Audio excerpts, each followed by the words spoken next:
I was just gonna say, especially, I was homeless for a bit before going to college and Are put you myself through serious? school, and that was, Wow. yeah, so I kind of glazed through some of that, but and Wow. that was actually part of the reason I ended up leaving school was I wasn't going to be able to get financial aid for another semester, but Wow. Wow.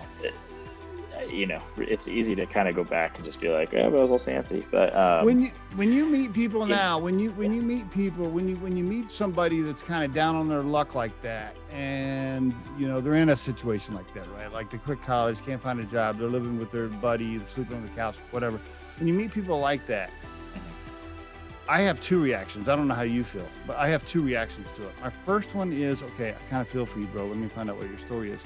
But then I talk to them, if I find out they're not getting their ass up and hustling and trying to make a difference and they're just laying around complaining, then I'm quickly like, okay, no, you're creating your own world and you ain't trying to fight out of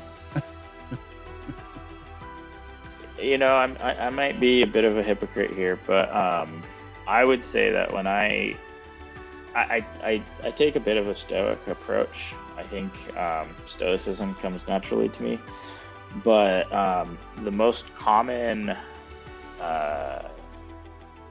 trend I find with a lot of people who aren't where they want to be is there's usually something that we're doing, right? Like you could sit down and talk about somebody's life and analyze their world view, what their desires are, what their experience is, what their resources are, and you could give them a clear path forward.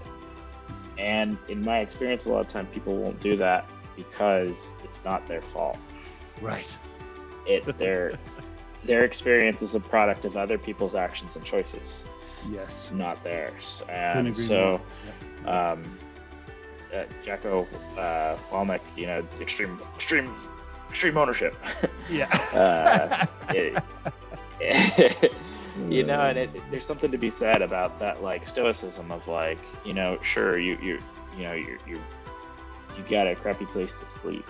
You don't know where your next meal is coming from. You don't even know what you want to do in your life. You've got some responsibilities that you've signed on, whether it be credit card debt, a kid. You're way out of your depth. There's always a route forward.